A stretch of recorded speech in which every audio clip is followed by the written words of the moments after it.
You've never thought about it like this? Like settling in? Yeah, settling into the pattern of saying alone is okay. It's fine. Yeah, so I think for me though it became a must now, because find that word that you use, settling in, I think is so important. Because the very nice example of this was the other time when we were, the first time when we went on that, what is the Delhi Mumbai expressway from Gurgaon, the new one, The new one. whatever the new one is, right?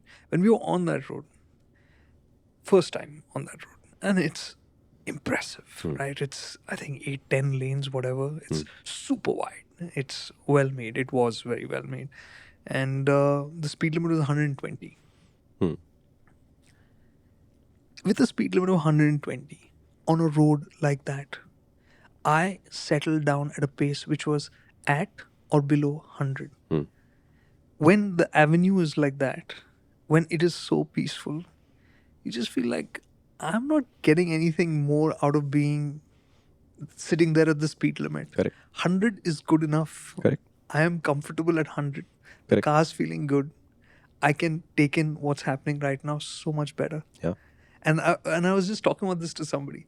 Even if you had that road, and for, let's say, one day, you had the opportunity that there were no speed limits on that road, and you had a Bugatti Veyron, Chiron, whatever, right? Whatever the fastest one is now. How long would you do Delhi to Mumbai flat out? Yeah, it's just exhausting and pointless. Exactly. Yeah. You have to find the pace at which you are enjoying yourself. Yeah. Where do you settle down and start being one with yourself? That's what it comes down to. Correct. You, the machine, the moment. Yeah. Settle down. Yeah. And I think finding that on different days, it can be a bit different. Yeah. But finding that is Yeah. beautiful. Yeah, I love that part of it. And it has nothing to do with the machine. When I started going to the racetrack regularly to teach at Indian Motards, TWO, was the first start of me regularly knowing that there was a 6-7 trip annual plan of riding alone, and each of these trips is about 3,500 kilometers. Boring in the sense of Mumbai, Chennai and back, Mumbai, Coimbatore and back, and okay, routine. But that routine made me figure stuff out, right? That's why the idea that I have that there are touring days and mileage days. Mileage days are about lots of miles covered easily, and touring days are about looking at what you're passing through. And I don't really want to mix the two. It's very difficult for me to do now, right? So I started doing those days on a KTM 200, which top speed is just 130. So when you sit at 100 on a stretch that allows you to do 100, you're literally this far away from its top max performance. And that's not just the speed. It means the chassis is almost at the limit, the brakes are almost at the limit, and the tires are almost at the limit. It's an extremely uncomfortable way to ride for a long day, right? That changed to a KTM Duke 390. Much more headroom. So the same 100 felt a lot calmer because now this bike can do 160. So 100 is 50% of the performance. Everything is awesome. Then you come to something much faster. First Ducati, second Ducati. These things are sitting at 30% of their max performance, doing the same 100 down the highway. So you can just be. And at 100 now, because you've done it for so long and because this machine has so much headroom, now you can actually see what you're passing through a lot more than having to do a tourism day for it versus a mileage day for it, right? So the machine has nothing to do with what you're planning ahead of you. But you realize very quickly that there is a pace at which you're the most comfortable, and just staying at that pace gets you so much benefit that going any faster is a waste of time. Right. Okay? There was this one day, it was 2nd October. I was leaving from my in-laws' place in Jaipur and I was coming to Mumbai. And I was on the older Ducati, the 1200 V2. And my father-in-law was like, you'll go to Bombay today itself. And at that time, still was Bombay, okay? You're going to Bombay today itself? So I said, yeah, daddy. He said, how much is it? He said, 1,200 kilometers. Now, 1,200 kilometers is a big distance. Yeah. Right? But I've done this over and over and over again on a selection of machines, and the lights on the machine, etc., were all designed to allow me to do the 4 hours of darkness comfortably. And I didn't realize that 2nd October was a stroke of huge luck because a lot of traffic was off the highway that day. So because straight road, long distance to cover, extremely fast motorcycle and no traffic, how fast do you think I went? 100 Just as fast as I would normally go. No faster at all. I just had fewer interruptions. So my average speed just came out higher. I stopped as often as I normally do, which is once a tank full. Right.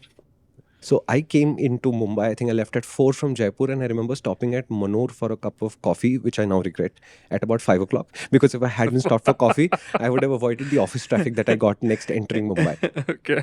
Right? So I regret stopping for that coffee. That was a bad call. But I did the distance from Jaipur to Manor with no stress.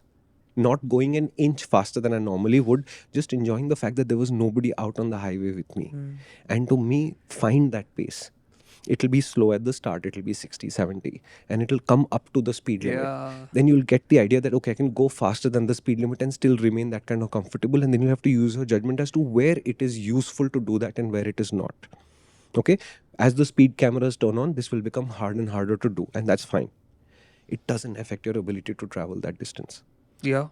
But if you're going faster than you're comfortable, you're just burning through the energy. And at the end of the day, you will either start making mistakes or you'll be exhausted when you get there. This is actually, Shumi, like, this is perfect, man, because this is about finding who you are, right? Yeah. It's about finding who you are, where you are happy at. And see, this space can differ it can be different for different people. And why shouldn't it be? Yeah, absolutely. I mean, whatever is safe zone. But the idea is, even when I would have tried to travel faster, saying that, no, I want to go quicker, I found that anything above 100, and it's very specific, but between 113 and 117, when I was saying I want to go faster, that is where I would land up at. Yeah. I couldn't go beyond that. No. When I went beyond that, I would immediately be like, I'm not enjoying I'm this. trying too hard. Yeah. I am not enjoying this. Yeah. And for me, invariably, it would come down closer to 100 than to even the 120. It would be closer to 100, where you sit, irrespective of which motorcycle. Correct. And somehow the bigger bikes, and this is not a speed thing, this is not even cars, you can't carry that much speed consistently in a car. But find that space, that zone, and when you settle down in it, then it's like the momentum is with you. Things become more effortless. Everything feels just properly lubricated, and it's just flowing better. Flow is the right word. Yeah. Okay, I remember a drive. We were coming up from Chennai. Yeah, we were coming up from Chennai. We were in a Scorpio. Were there two Scorpios or just one Scorpio?